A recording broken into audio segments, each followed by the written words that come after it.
Hello everyone, good morning. Welcome to Glance academy. दोस्तों, आज इस क्लास में हम लोग डिस्कशन करेंगे वर्ल्ड ज्योग्राफी का, जो हम लोग प्री प्लस मेंस का बैच कर रहे हैं, जो आपके यूपीएससी, यूपीपीसीएस प्रीलिम्स, मेंस और आरओ प्रीलिम्स और मेंस दोनों के लिए ही बहुत ही हेल्पफुल सेशन चल रहा है, जिसमें हम लोग वर्ल्ड ज्योग्राफी के अंतर्गत हैंड रिटन नोट्स के माध्यम से हम लोग सारे टॉपिक्स को कवर कर रहे हैं। जो स्पेशली बिगनर बच्चे हैं, स्पेशली या यूँ कहूँ कि जो कई बार तैयारी कर रहे हैं लेकिन पूरी एक समझ विकसित नहीं हो पाती है, उनके लिए बहुत ही हेल्पफुल नोट्स हैं।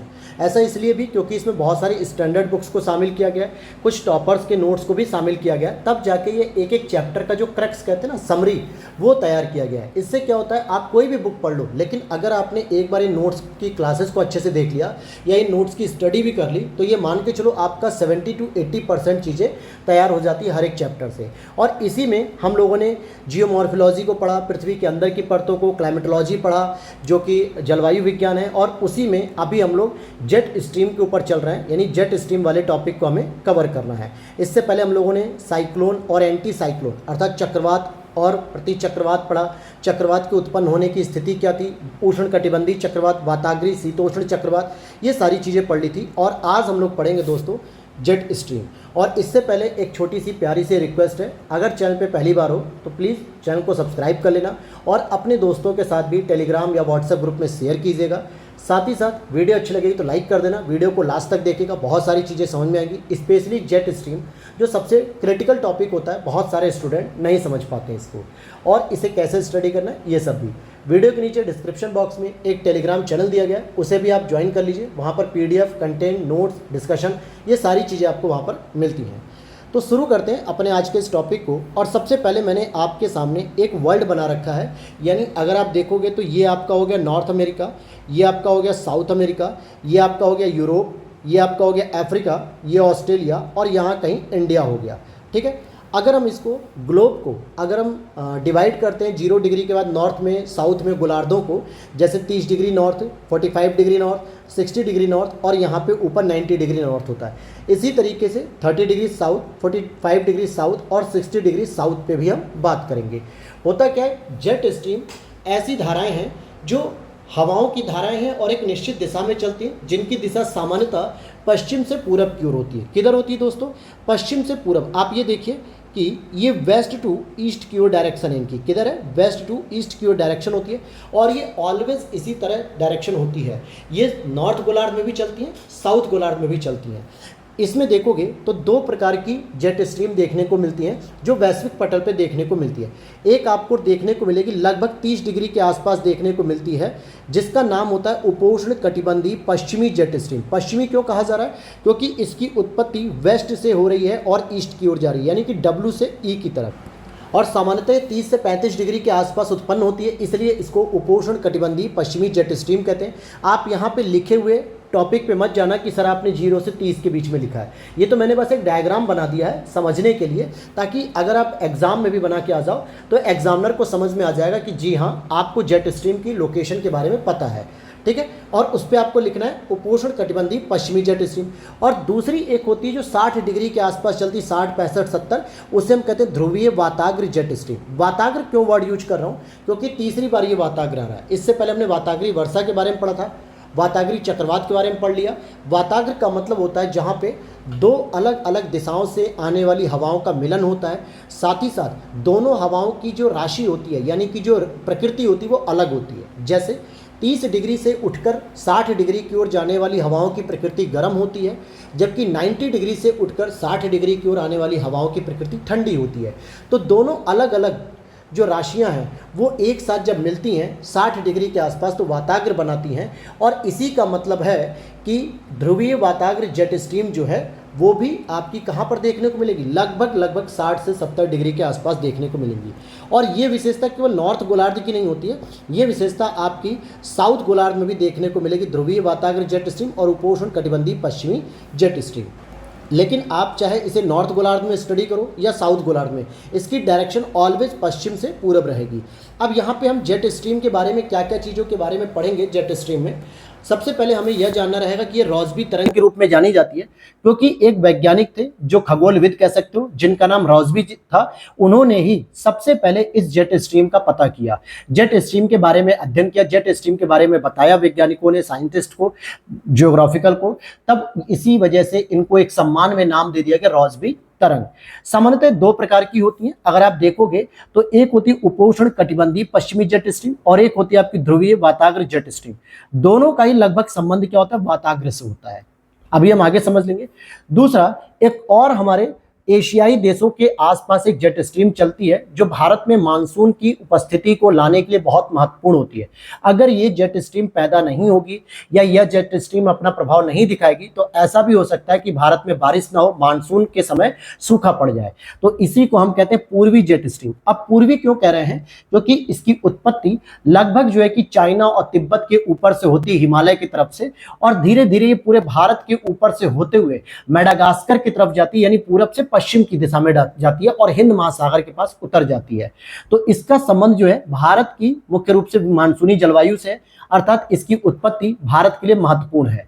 दूसरी बात, एक और जेट स्ट्रीम होती है, अगर हम देखें ध्रुवीय रात्रि एक जेट स्ट्रीम होती है जो केवल रात में जो है कि उत्पन्न होती है। ये सामान्यतः ओजोन क्षरण में जो है कि सहायक होती है, यानी ये हमारे लिए नेगेटिव इंपैक्ट डालती है जो कि ओजोन का क्षरण करती है। इसको हम लोग पर्यावरण में स्टडी कर लेंगे। ठीक, तो यहां पर आपने पैटर्न देख लिया कि रॉसबी तरंग या जेट स्ट्रीम क्या होती है, कैसे इसकी स्टडी करनी है। तो आते हैं आगे, एक एक टॉपिक के बारे में हम पढ़ेंगे। सबसे पहले हमें समझना होगा कि जेट स्ट्रीम होती क्या है और इनकी उत्पत्ति क्यों होती है, ये भी समझेंगे। तो सबसे पहले हमें यह समझना होगा कि जेट स्ट्रीम क्या होती है। ये सामान्यतः दोस्तों क्षोभ सीमा के आसपास चलती है, अर्थात अगर आप देखोगे 30 डिग्री के आसपास जो उपोष्ण कटिबंधीय पश्चिमी जेट स्ट्रीम है वो भी जो है कि क्या है, क्षोभ सीमा में चलती है। और आप ध्रुवों के आसपास की अगर जेट स्ट्रीम को देखोगे तो वो भी आपकी कहाँ चलेगी, क्षोभ सीमा में चलेगी, क्योंकि भूमध्य सागर के ऊपर यानी भूमध्य रेखा के ऊपर 18 किलोमीटर की हाइट है, जबकि ध्रुवों के ऊपर लगभग 8 किलोमीटर की हाइट पे होती है क्षोभ सीमा। एवरेज जो औसतन होता है वो 12 से 13 किलोमीटर की हाइट होती है। तो अगर आप देखोगे सामान्यतः यह क्षोभ मंडल के ऊपर की परतों में चलती है, लेकिन एक जेट स्ट्रीम ऐसी भी होती है जो ध्रुवीय रात्रि जेट स्ट्रीम होती है, सामान्यतः अपवाद होता है। और मैंने पहले ही लेक्चर में कहा था कि हम ज्योग्राफी में मुख्य रूप से सामान्य विशेषताओं का अध्ययन करते हैं, अपवादिक विशेषताओं पे ज्यादा फोकस नहीं करते हैं। और ये जो ध्रुवीय रात्रि जेट स्ट्रीम है ये समताप मंडल की नीचे की परतों में चलती है, यानी जहां पर समताप मंडल नीचे शुरू होती है और क्षोभ मंडल खत्म होती है, अर्थात ये ओजोन परत के क्षरण के लिए जो है कि जिम्मेदार कहलाती है, जिससे ओजोन परत को नुकसान होता है। दूसरी, अगर हम इसकी विशेषता की बात करें तो रॉसबी तरंग के रूप में इसकी प्राप्ति होती है। रॉसबी तरंग क्यों कहा जा रहा है, क्योंकि रॉसबी नाम के वैज्ञानिक ने इसकी खोज की थी। दूसरा, ये भूविक्षेपी पवनों के समान है। भूविक्षेपी पवन का मतलब क्या होता है, जो एक स्थिर पवन होती है, जैसे पछुआ पवन हो गया, व्यापारिक पवन हो गया, ध्रुवीय पूर्वी पवन हो गया, इनकी दिशा कभी नहीं बदलती है। ठीक उसी प्रकार से जेट स्ट्रीम की भी दिशा कभी नहीं बदलती, ये ऑलवेज पश्चिम से पूरब की ओर चलती है, जैसे पश्चिम से पूर्व की ओर चलती है। और साथ ही साथ ये एक सक्रिय पट्टी में चलती है, लेकिन फिर भी ये जब हवाएं चलती है तो लगभग 150 किलोमीटर के क्षेत्र में इनका प्रभाव रहता है। अर्थात अगर मैं कहूं कि ये ग्लोब बना दिया मैंने और इस पे जब ये चलेंगी कुछ इस तरीके से, तो यहां से लेके आप ये मान के चलो इनके बीच का जो एरिया है ये लगभग 150 किलोमीटर का एरिया कवर होता है। लेंथ की बात नहीं कर रहा हूं मैं बात कर रहा हूं इस हाइट की, इसकी मतलब यहां मान लो चाइना से लेकर रसिया तक के पार्ट में इसका प्रभाव रह सकता है। इस तरीके से 150 किलोमीटर के आसपास होता है। साथ ही साथ ये मिनांडरिंग करते हुए चलती है, यानी कि विक्षोभ, अर्थात जिसको हम कहते हैं विसर्पण की तरह चलती है, जिसको इस तरीके से कहते हैं। ये जो ऊपर वाला हिस्सा होता है ये आपके ध्रुवों के नजदीक होता है, यानी कि जब ध्रुवों पर हवाएं पहुंचती हैं, और ये वाला जो हिस्सा होता है ये सामान्यतः विषुवत रेखा के नजदीक होता है, जब विषुवत रेखा पर परिवर्तन करता है ये मानसून का, तो ये विसर्पण के फॉर्म में चलती है। अगर मैं यहाँ पे आपको ग्लोब पर एक डायग्राम दिखाना चाहूँ इसका, तो आप यहाँ पर इस तरीके से कुछ चेक कर सकते हैं। जैसे आप देखेंगे कि ये रहा आपका 0 डिग्री। चलिए मैं इस ग्लोब को पूरा कर देता हूँ ताकि आपको चीजें और समझ में आ जाएं। ठीक है, जैसे ये रहा आपका 0 डिग्री, ये रहा आपका 30 डिग्री, ये रहा आपका 60 डिग्री, और ये साउथ में 30 डिग्री, ये साउथ में 60 डिग्री हो गया। ठीक है, 60 डिग्री साउथ हो गया। अब क्या होता है, जब आप पृथ्वी पर रहते हो तो आप देखते हो कि ऊपर की क्षोभ सीमा में एक ध्रुवीय वाताग्र जेट स्ट्रीम चलती है, एक उपोष्ण कटिबंधीय पश्चिमी जेट स्ट्रीम चलती है, और ये वाली जो जेट स्ट्रीम होती है जो विसर्पण के रूप में चल रही है, ये सामान्यतः आप देखोगे कहाँ चल रही है, 30 डिग्री नॉर्थ के आसपास। यानी हम कह सकते हैं कि जो भारत का विस्तार है 37 डिग्री तक, उस पर भी इसका प्रभाव रहता है, और इसकी उपस्थिति की वजह से चक्रवात भी नहीं आ सकते और मानसून भी नहीं आ सकते। इसीलिए जब भी मानसून आता है या चक्रवात आता है तो इनकी उपस्थिति हिमालय को पार करके तिब्बत या चाइना की तरफ चले जाते हैं और भारत में पर्याप्त मात्रा में बारिश हो जाती है मानसून आने की वजह से। मैंने कल की क्लास में चक्रवात के बारे में बताया भी था कि चक्रवात की आवश्यक दशाओं में एक इंपॉर्टेंट रोल प्ले करती है कि जेट स्ट्रीम की अनुपस्थिति होनी चाहिए, यानी जेट स्ट्रीम एब्सेंट होनी चाहिए। और इसी तरीके से साउथ के गोलार्ध में भी आपको उपोष्ण कटिबंधीय पश्चिमी जेट स्ट्रीम और ध्रुवीय वाताग्र जेट स्ट्रीम देखने को मिलती है। ठीक है, ये कहां पर बनती है? जब फ्रंट का निर्माण होता है यानी कि वाताग्र बनता है तब जाके ध्रुवों का होता है। अब हम डायरेक्टली टॉपिक पर आते हैं धीरे धीरे समझते हुए कि रॉसबी तरंग का संबंध अर्थात जेट स्ट्रीम का संबंध जो होता है वो एक अभिसूचक चक्र से होता है। अभिसूचक का मतलब क्या होता है? यह बताता है कि किस प्रकार से तापमान में अंतर है और किस प्रकार से उस तापमान के अंतर को कम किया जा सकता है, क्योंकि इसका भी संबंध प्रवणता से ही होता है। और ज्योग्राफी में मैंने कई बार बताया है कि अगर प्रवणता शब्द आ रहा है तो इसका मतलब है कि वो क्या बात कर रहा है? वो डिफरेंसेस की बात कर रहा है, अर्थात वो अंतर की। जैसे वायुदाब प्रवणता हो सकता है, तापमान प्रवणता हो सकता है। इसका मतलब है वायुदाब में भी अंतर होते हैं और तापमान में भी अंतर होता है। अब जैसे मान लेते हैं यहां पर अगर आप गौर से समझेंगे, यहां लिखा हुआ है, जैसे आप देखोगे कि पश्चिमी या पछुआ पवन चल रही है इस तरफ से, ठीक है, और इधर से ध्रुवीय पवन आ रही है, ध्रुवीय पवनें आ रही हैं और ये आपस में क्या कर रही हैं? आपस में टकराने वाली हैं। ये वाली जो विंड होगी ये दोस्तों ठंडी विंड होगी और ये जो होगी ये गर्म हवा होगी। इससे क्या होगा? ध्रुवीय पवनों के आने पर ये वाले क्षेत्र थोड़े ठंडे हो जाएंगे, लगभग जो है कि 30 डिग्री, 35 डिग्री, 40 डिग्री वाले, और जो ध्रुवीय क्षेत्र हैं ये सामान्यतः पछुआ पवन के जाने से क्या होंगे? गर्म हो जाएंगे, क्योंकि वहां पर भी बहुत ज्यादा ठंडी होती है। और इस वजह से आप देखोगे कि वायु के कर्तन से तरंग की उत्पत्ति तो हो रही है लेकिन वायु अभी आपस में टकराना बाकी है, अभी टकरा नहीं रही है, अभी आपस में टकराना बाकी है। जैसे जैसे इनकी तीव्रता और बढ़ती जाती है, तरंगों की तीव्रता और बढ़ती जाती है तो तरंग की तीव्रता में वृद्धि होती है और फाइनली एक ऐसी दशा आती है कि जब ये लो प्रेशर का निर्माण करती है और हाई प्रेशर का निर्माण करती हैं तो लो प्रेशर इट मीन्स की हो गया आपका साइक्लोनिक कंडीशन और हाई प्रेशर जो हो गया वो हो गया आपका एंटी साइक्लोनिक कंडीशन। इसका मतलब क्या हो गया कि हाई प्रेशर की वजह से प्रति चक्रवात और लो प्रेशर की वजह से चक्रवात की उत्पत्ति होती है और ये आपस में टकराती हैं और इसी वजह से यहाँ पर तापमान में अंतर कम होता है।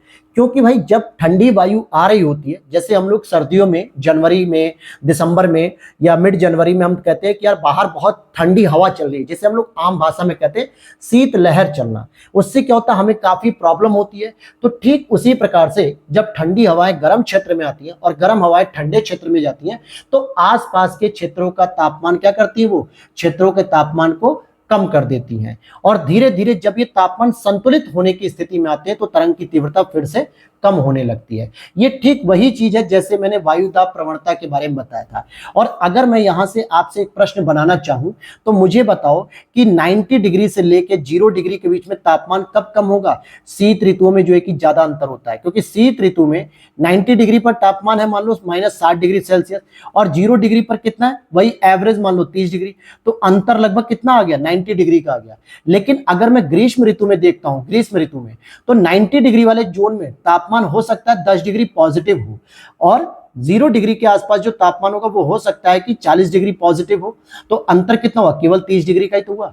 तो अंतर जितना अधिक होगा उतनी ही अधिक तीव्रता पैदा करेगी तरंगों को उत्पन्न करने के लिए।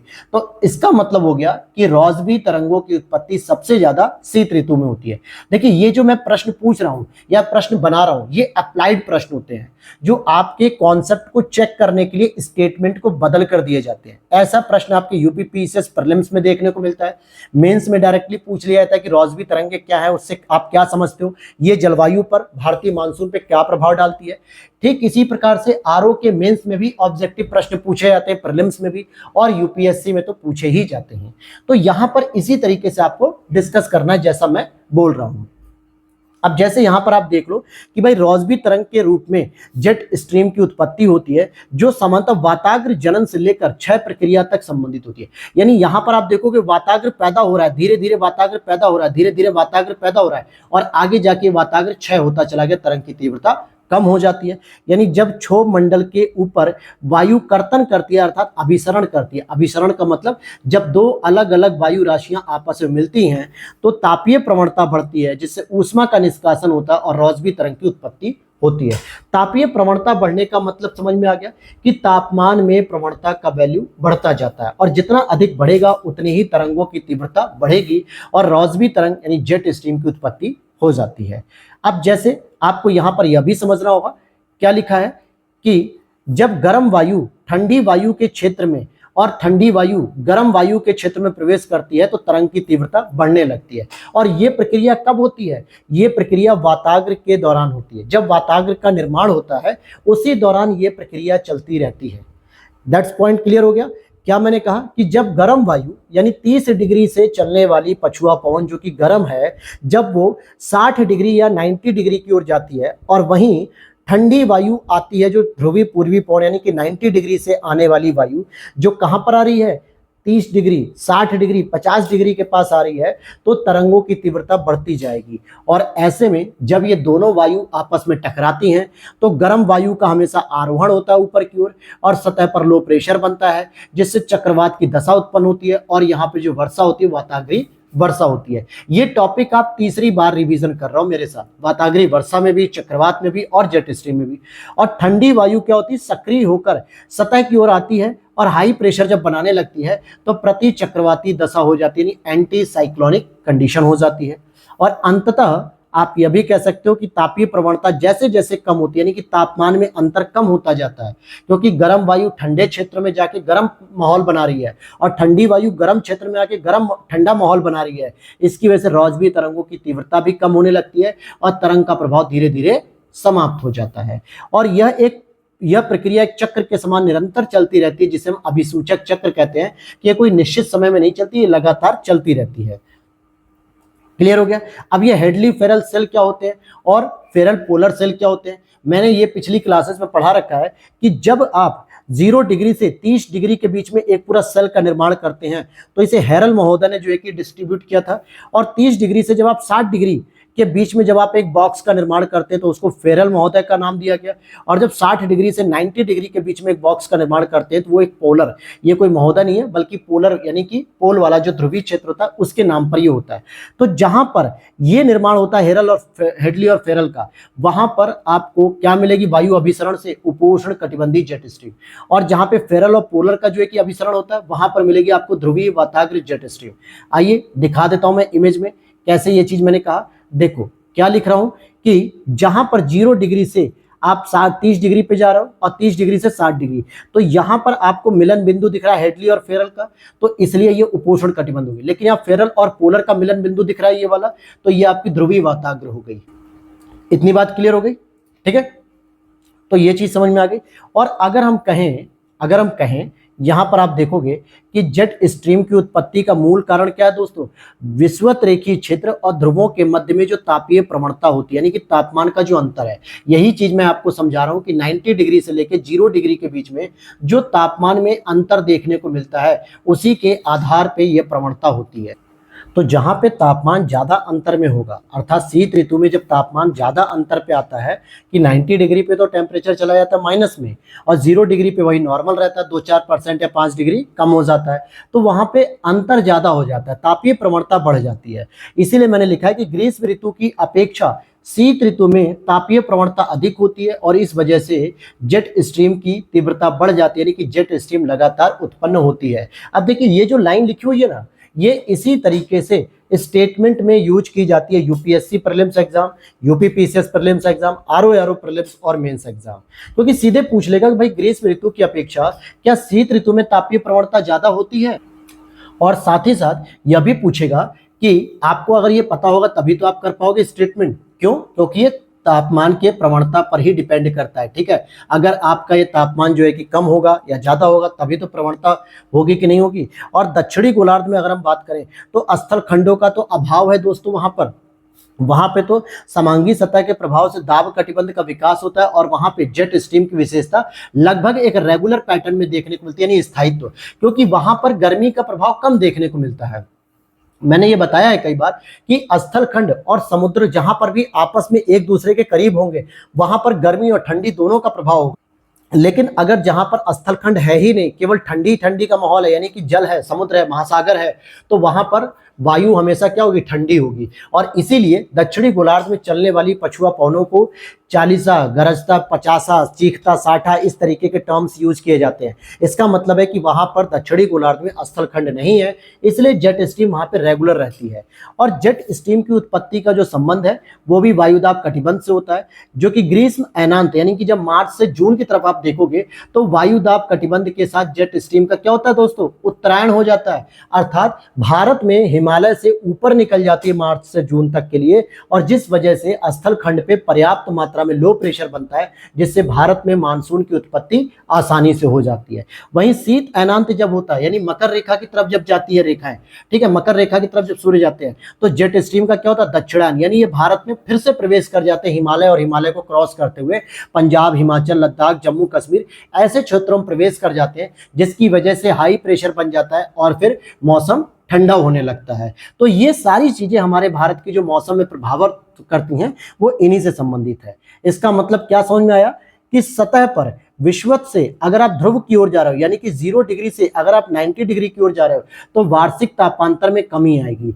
यानी जो अंतर आपको 0 डिग्री पे मिल सकता था वो अंतर आपको 90 डिग्री पे नहीं मिलेगा, क्योंकि वहां पे तापमान में अंतर कम ही रहता है। 90 डिग्री पे चाहे गर्मी में देख लो चाहे सर्दियों में देख लो, वहां पे तापमान लगभग एक जैसा होता है। क्षोभ सीमा की औसत ऊंचाई में भी कमी आती है, और इसलिए ध्रुवीय वाताग्र जेट स्ट्रीम की औसत ऊंचाई में भी क्या होती है, अपेक्षाकृत कमी होती है। क्यों ऐसा कह रहा हूं, क्योंकि आप देखोगे भूमध्य रेखा पर 0 डिग्री पर 18 किलोमीटर ऊपर जो है कि जेट स्ट्रीम चलती है, जिसका प्रभाव भूमध्य रेखा पे थोड़ा कम हो पाता है। लेकिन वही भूमध्य रेखा की बात अगर आप 90 डिग्री पर जाके देखते हो, अर्थात जहां पे 8 किलोमीटर पे क्षोभ सीमा खत्म हो जाती है, तो वहां पे जेट स्ट्रीम की जो हवाएं हैं वो इस एरिया में क्या होते हैं, ज्यादा ठंडक रखती हैं, और जिसकी वजह से वहां पर आप देखोगे वार्षिक तापांतर में कमी रहती है, बहुत ज्यादा तापमान में अंतर नहीं आता है। अब इस तरीके से अगर मैं एक और स्टेटमेंट प्रयोग करूं, क्योंकि अब मैं भारत के लिए जो बेहतर जेट स्ट्रीम है, जिसे हम लोग पूर्वी जेट स्ट्रीम के नाम से जानते हैं, उसको इंट्रोड्यूस करने से पहले एक लाइन में लिखता हूं कि सभी प्रकार की जेट स्ट्रीम का संबंध रॉसबी तरंग से नहीं है, क्योंकि रॉसबी तरंग में केवल 2 ही प्रमुख जेट स्ट्रीम आती हैं, जो एक ध्रुवीय वाताग्र और दूसरी उपोष्ण कटिबंधी पश्चिमी जेट स्ट्रीम। यानी और भी कोई जेट स्ट्रीम होगी जो इनसे अलग होगी, जिसे हम कहते हैं उष्ण कटिबंधी पूर्वी जेट स्ट्रीम। क्या कहते हैं दोस्तों, उष्ण कटिबंधी पूर्वी जेट स्ट्रीम। तो अब आपको यहां पर यह देखना होगा कि जो हमारी उष्ण कटिबंधी पूर्वी जेट स्ट्रीम है, जिसकी सामान्यतः उत्पत्ति भारत के ऊपर उत्तर में हिमालय के बाद तिब्बत के आसपास से होती है, ठीक है। अब यहाँ पर क्या होता है, ग्रीष्म ऋतु में जब गर्मी का समय आता है, यानी कि सूर्य का क्या हो रहा है, उत्तरायण हो रहा है दोस्तों।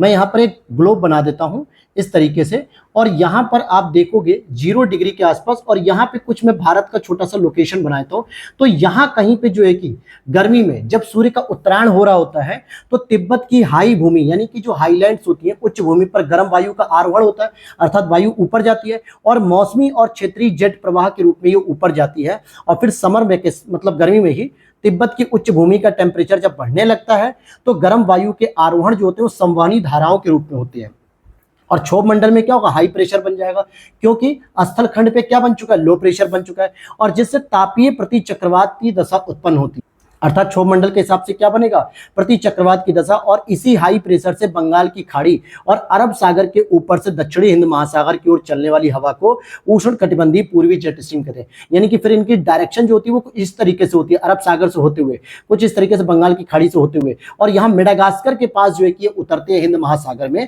उतर जाती है। कहाँ पर, मेडागास्कर के पास हिंद महासागर में ये उतर जाती है नीचे।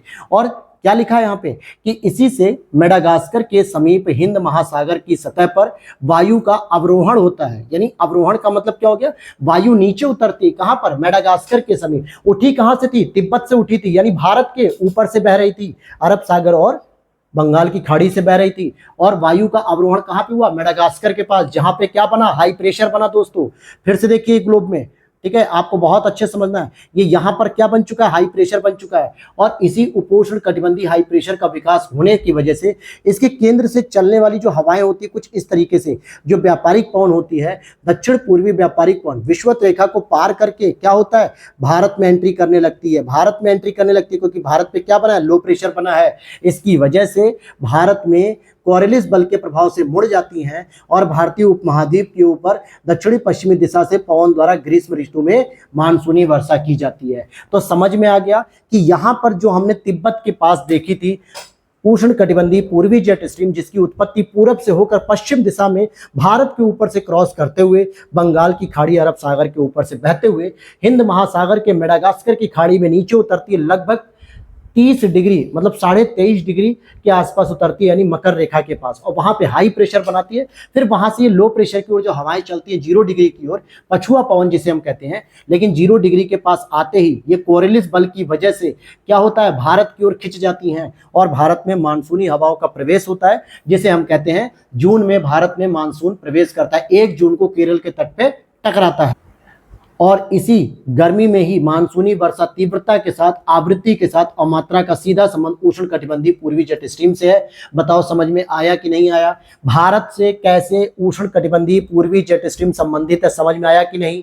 वहीं पश्चिमी जेट स्ट्रीम और ध्रुवीय जेट स्ट्रीम, जिसका भारत के साथ कोई खास संबंध नहीं था, बस उसकी उपस्थिति होने की वजह से भारत में हाई प्रेशर रहता है, जिससे न तो चक्रवात बन सकते हैं और ना ही वर्षा आ सकती थी। लेकिन पूर्वी जेट स्ट्रीम से भारत में वर्षा की उत्पत्ति हुई, मानसूनी वर्षा का जो है कि क्रम आया, कैसे आया, इसकी पूरी जानकारी मैंने आपको समझा दी।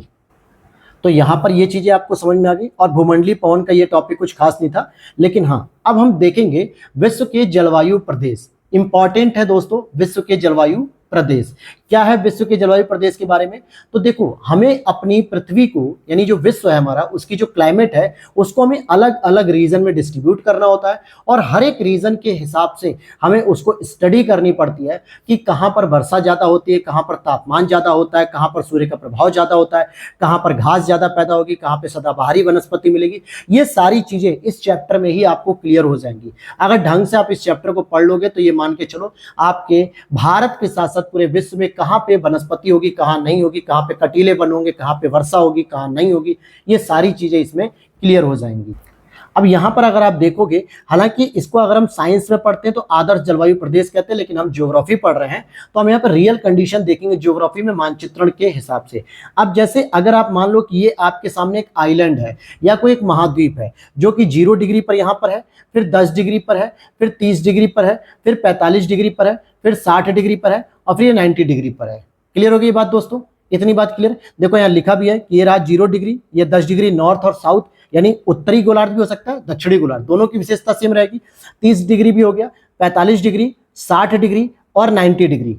ठीक, कुछ बच्चे कहेंगे सर हमने तो 30 के बाद डायरेक्ट 60 पढ़ा है, हमने 45 डिग्री तो पढ़ा ही नहीं है। लेकिन यहाँ पर मैं आपको पढ़ाते हुए चलूंगा, क्योंकि ग्रीष्म ऋतु में या शीत ऋतु में ITC-Z का जब उत्तरायण या दक्षिणायन होता है, जिसकी वजह से आपको एक संक्रमण जोन देखने को मिलता है 30 से 45 डिग्री के बीच में। आज इस क्लास में आपको समझ में आ जाएगा उसके बारे में, या फिर कल की क्लास में समझ में आ जाएगा। पहले हम इसको यहीं पर समझते हैं। सबसे इंपॉर्टेंट चीज कि हमारे जो ग्लोब होते हैं उस पर हम कितने प्रकार के, जैसे मान लेते हैं कि ये एक महाद्वीप है, ठीक है, इस चीज को समझ के चलना, या भारत मान लो या अमेरिका मान लो, कोई सा भी देश मान लो, जिसका ये वाला क्षेत्र कौन सा होगा दोस्तों, ये पूर्वी तट हो गया एग्जाम्पल के तौर पे, और ये वाला तट कौन सा होगा, ये पश्चिमी तट हो गया। अगर मैं इसे पूरा एक भारत मान लेता हूं तो मैं ये कह सकता हूं कि इधर बे ऑफ बंगाल होगा, यानी बंगाल की खाड़ी होगी, और इधर क्या होगा दोस्तों, अरब सागर होगा, यानी ये आपका पश्चिमी तट होगा, पश्चिमी घाट वाला क्षेत्र। तो इस तरीके से इस पूरे भारत में आपको मानसूनी जलवायु भी देखने को मिलेगी, सवाना तुल्य जलवायु भी देखने को मिलेगी, और मरुस्थलीय क्षेत्र भी देखने को मिलेगा। और यही वजह है कि भारत के पश्चिमी क्षेत्र में मरुस्थल देखने को मिलता है, पूर्वी क्षेत्र में नहीं देखने को मिलता। क्लियर हो गई बात? अब देखते हैं विश्व के स्तर पे 0 से 10 डिग्री के बीच में दोस्तों आपको विषुवत रेखीय जलवायु प्रदेश देखने को मिलता है, यानी जिस पर विषुवत रेखा का प्रभाव ज्यादा होता है। 0 डिग्री का प्रभाव ज्यादा होता है, 0 डिग्री पर सूर्य का तापमान ज्यादा होता है। इस वजह से 0 से 10 डिग्री के आसपास के क्षेत्रों में सामान्यतः प्रभाव एक जैसा होता है। क्या क्या प्रभाव होता है अगर हम देखें यहाँ पर, तो देखिए वर्ष भर यहाँ पे सौर किरण लंबवत होती है, यानी कि वर्ष भर यहाँ पे सौर किरणें सबसे ज्यादा चमकती हैं। स्पेशली अगर आप देखोगे तो यहाँ पे मार्च और सितंबर, ये 2 समय ऐसे होते हैं जिसे हम इक्विनॉक्स कहते हैं, यानी विषुव कहते हैं, जिस समय सूर्य की किरणें सबसे अधिक इस पर चमकती हैं और जिसकी वजह से 12 घंटे का दिन और 12 घंटे की रात होती है। यानी सूर्य इस रेखा पे पृथ्वी को 2 अलग अलग भागों में बांट देता है। औसत वार्षिक टेम्परेचर की बात करेंगे तो यहाँ पे सर्वाधिक होता है, क्योंकि यहाँ पे वार्षिक टेम्परेचर लगभग 18 से ऊपर रहता है, यानी कि 20-22 डिग्री सेल्सियस से ऊपर रहता है। और यहाँ पे वार्षिक तापांतर नगण्य है, जिससे ग्रीष्म और शीत ऋतु संबंधी यहाँ पे विशेषता देखने को नहीं मिलती। कहने का मतलब क्या हो गया, वार्षिक तापांतर नगण्य का मतलब क्या हो गया। अगर हम कहें भारत में तापांतर कितना है, भाई सर्दियों में तापमान लगभग 10 डिग्री सेल्सियस भी आ जाता है, 5 डिग्री, 8 डिग्री, 3 डिग्री सेल्सियस भी आ जाता है भारत में टेम्परेचर, दिल्ली उल्ली के आसपास देख लो। वहीं अगर आप गर्मी में देखोगे, जून में देखोगे, मई में देखोगे, तो 50 डिग्री सेल्सियस, 52 डिग्री सेल्सियस तक तापमान गया। तो कितना अंतर आ गया शीत ऋतु से गर्मी की ऋतु में। हम कह सकते हैं कि लगभग 52 से 55 मतलब 50 से 52 डिग्री तक गया मैक्सिमम, और मिनिमम 3 से 4 डिग्री तक गया। इसका मतलब लगभग 45 डिग्री का अंतर है।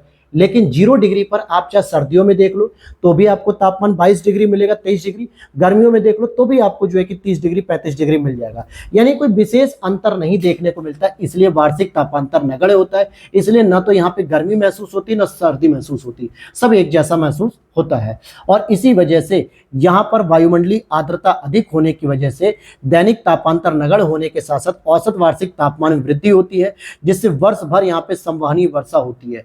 संवहनीय वर्षा का मतलब क्या होता है, जब तापमान अधिक होने की वजह से वायु गर्म होकर हल्की होती है और ऊपर की ओर संवहनी धाराओं के रूप में जाती है, और वहां पर जो है कि क्या करते हैं, आर्द्रताग्राही नाभिकों के माध्यम से पूरी प्रक्रिया एडियाबेटिक शीतलन, रिलेटिव ह्यूमिडिटी वृद्धि, इस पूरे प्रोसेस को कंप्लीट करने के बाद वहां पर वर्षा होती है। और यही वजह है कि अमेजन की जो जंगल है वो इन्हीं वजह से ज़्यादा हरे भरे हैं, क्योंकि वहां पर वर्ष भर बारिश होती है, और जहां बारिश अधिक होगी वहां पे पेड़ पौधों का विकास सर्वाधिक होगा। जहां पेड़ पौधों का विकास होगा वहां पे पशु पक्षी जीव जनजाति ज़्यादा होंगी, बायोडाइवर्सिटी ज़्यादा होगी, उसका जैव भार ज़्यादा होगा। ये सारी चीज़ मैं इन्वायरमेंट में कवर करूंगा ज्योग्राफी की अगली 2 से 3 लेक्चर में, ज्योग्राफी हमारी कंप्लीट होने के बाद, या हो सकता है 3 से 4 लेक्चर लग जाए। उसके बाद मैं इन्वायरमेंट जब कवर करूंगा तो आपको ये सारी चीज़ें समझ में आ जाएंगी।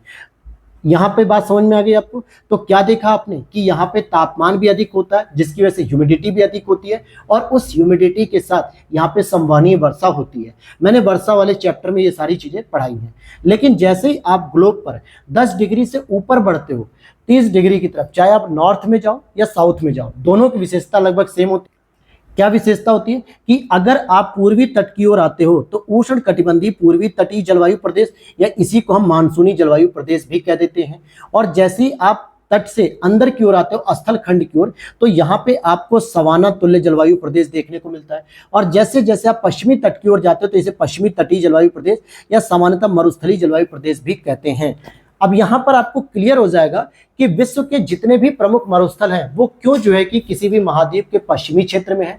चाहे पाकिस्तान का देख लो, भारत का देख लो, ऑस्ट्रेलिया का देख लो, कनाडा का देख लो, अमेरिका का देखो, अफ्रीका का देखो, साउथ अमेरिका का देखो, इन सभी के जो प्रमुख आपको मरुस्थल देखने को मिलेंगे वो सामान्यतः पश्चिमी तट पे मिलेंगे। इसके पीछे क्या लॉजिक है ये चीजें हम इस क्लास में समझ लेंगे।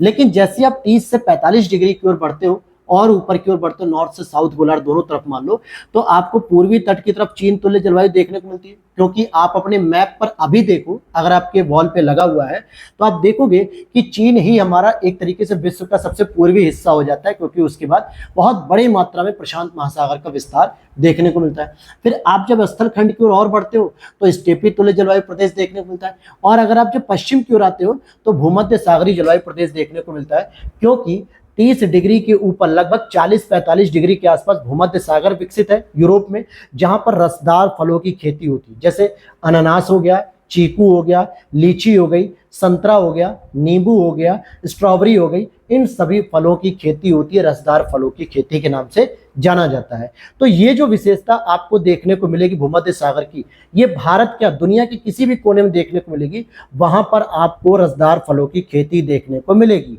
मैंने एटलस की जब मैपिंग कराई थी तो उसमें भी इस बात का जिक्र किया था कि मैं क्लास में इसे समझाऊंगा। आगे देखते हैं। जैसे ही हम 45 डिग्री से और ऊपर बढ़ते हैं लगभग 60 डिग्री के आसपास, तो यहाँ पे लॉरेंसियन तुल्य जलवायु प्रदेश होते हैं। और अंदर आप जब आओगे स्थल खंड की ओर तो साइबेरियन तुल्य जलवायु प्रदेश देखने को मिल जाते हैं।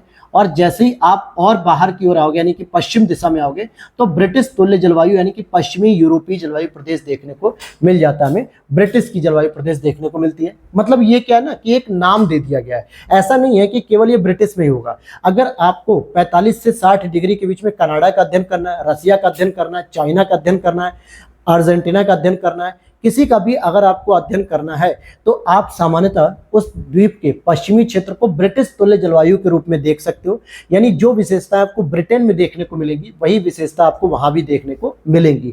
बस ये कुछ प्रमुख क्षेत्र हैं इसलिए इनको नामकरण दे दिया गया है। इसका मतलब यह बिल्कुल नहीं है कि केवल आप ब्रिटेन का अध्ययन करोगे। और 60 डिग्री से ऊपर आप कहीं पर भी चले जाओ, 90 डिग्री तक अगर आप जाओगे तो आपको टुंड्रा जलवायु प्रदेश देखने को मिलेगी। यानी जो मुख्य रूप से कोल्ड जोन होता है, जो बर्फ से ढका हुआ क्षेत्र कहलाता है। कैसा? बर्फ से ढका हुआ क्षेत्र ये मुख्य रूप से कहलाता है। अब जरा इसी का अगर हम विस्तार ग्लोब पर देखना चाहें विश्व में तो आप यहां पर देखोगे क्या लिखा हुआ है कि 0 डिग्री से 10 degree north, 30 degree north, 45 degree north, 60 degree north है। या फिर साउथ में देखो 10 डिग्री, 30 डिग्री, 45 डिग्री, यहाँ 60 तो मैंने बनाया नहीं है।